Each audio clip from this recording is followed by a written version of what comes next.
lesson number 3. So, recap tayo last time. E minor, A minor, and C. So, hopefully, memorize tong 4 chords na to para pag nag-random play tayo ng chords, hindi malilito. So, ngayon, lesson natin ay turuan ko kayo ng G chord. Ito, importanteng chord din to. At halos laging gamit din. So, yung first middle finger here. So, nasa gitna siya ng fret. And then, yung first finger, or yung index finger nandito sa 5th string. And then, third finger nandito sa 2nd string. Sorry, tinanggal ko muna yung fingers para makita. And then, yung 4th finger dito. And make sure naka-curve yung fingers para mas strong or mas press na press yung string. So, lalagay ko na ulit yung 1 and 2. So, ito yung G chord. Saan ang base ng G chord? Ito.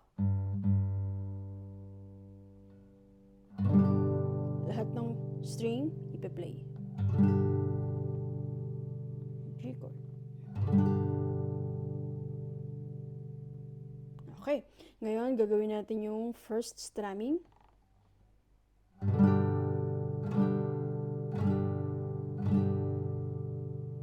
Okay.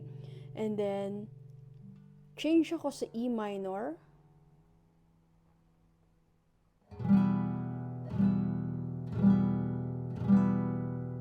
And then, change ako sa A minor.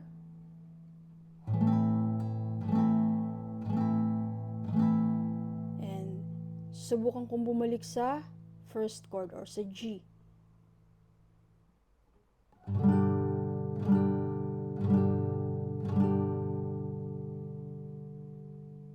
Ulitin natin.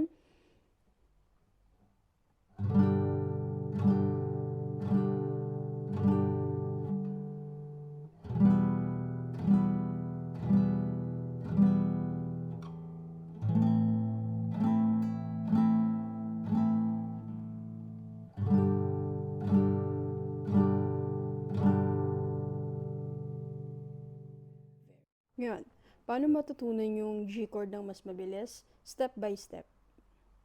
Middle finger, index, and then 3, or yung ring finger, and then yung pinky. Step by step siya. Index, ring, pinky. After nyan, release yung fingers together, and then balik. Release, balik. Keep lang yung position na ganito. Balik. Release, balik. Okay nga, gawin natin ulit yung 4 chords na yon. Pero, tuturuan ko kayo ng panibagong strumming pattern. So, itong next na strumming pattern natin ay down, up, up, down, up, up, down. So, it's related dun sa 4th strumming pattern. Ginawa ko lang, dinagdagan ko lang ng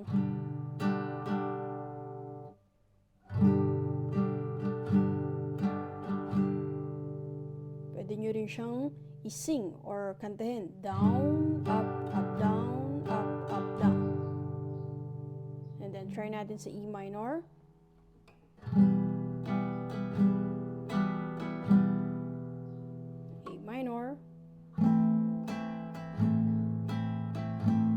Babalik tayo sa G, ganun ulit, step by step. Index, middle, index, and then ring.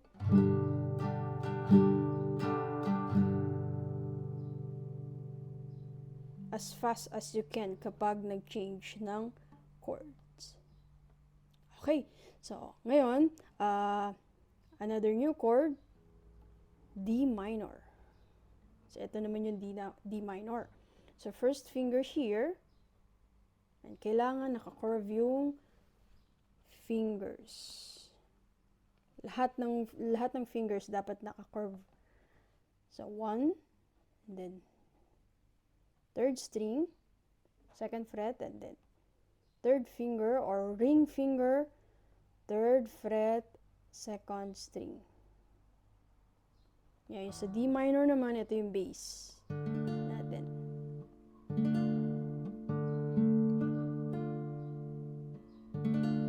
D minor. Minor chord means sad. Medyo malungkot yung tunog niya. Okay. So, start tayo ngayon sa G.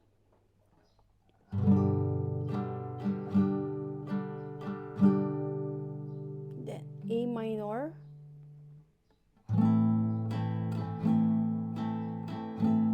And then, D minor. Baba lang yung 1 finger. Then, 2.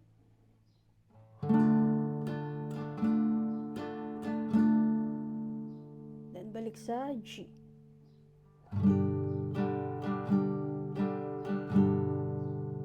Same lang nung first part. Pero naglagay lang ako ng panibagong chord. Ngayon, pag D minor ang tinutugtog, make sure na 4 strings lang ha. So medyo lower part ng guitar.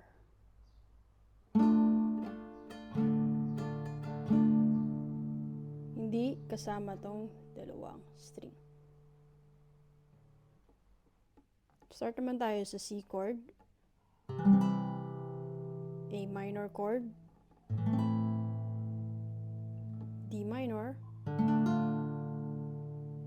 and G.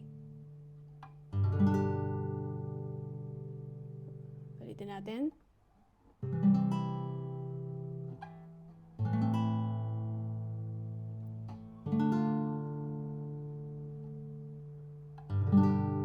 So from D minor, add lang yung pinky dito, and then move na to parehas.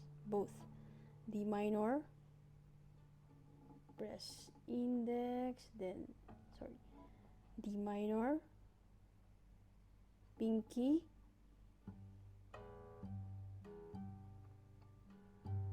together. Okay, let's play from the beginning. So, yung strumming pattern na gagawin natin yung 5th strumming pattern. Down, up, down, up, down. Down, up, down, up, down. Medyo mabilis to. C chord. Ready? 2, go.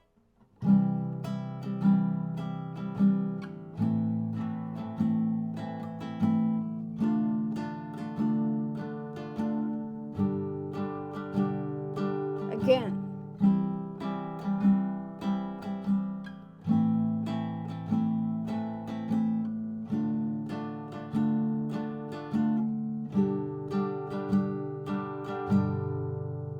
Oops, medyo mahirap pala yun. Sorry, from G chord, kapag nag-repeat sa C, medyo mahirap yun. Yun yung medyo pag-aaralan natin. So, from G chord, ang unang i-move na finger kapag mag-change to C, third finger. And then, followed by middle and then index. So, G, count muna tayo ha. 1, 2, 3, 4, 1, 2, 3, 4. Yan siya. At the count of 4, kailangan ma-reach agad yung C chord. Ulitin natin. G, 1, 2, 3, 4, 1, 2, 3, 4. Pwede natin gawin ng lagyan ng isang strumming. 1, 2, 3, 4, 1, 2, 3, 4. 2, 3, 4. Balik tayo sa G. 2, 3, 4. 2, 3, 4. 1, 2, 3, 4. Medyo dito magpo-focus. Actually, ito yung mahirap. Pero mapag-aaralan naman yan. Yung ituturo ko naman ay 8 na chords. Ira-random ko yon. So, ulitin natin from G. E minor, A minor, and then G. Ngayon ulit yung G, A minor, D minor, balik sa G. 8 chords yun ha. So, try natin sa bagong strumming pattern. Ready? Go!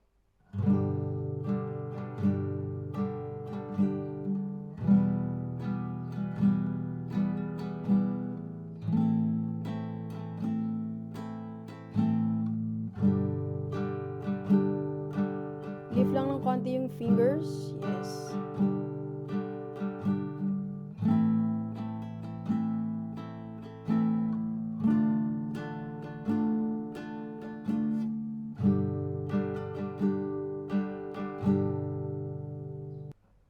Yun lang muna for our third lesson. And I'll see you on my next video. Sana natuto. And make sure na pinapractice yung 6 chords. So I'll see you next time. Bye!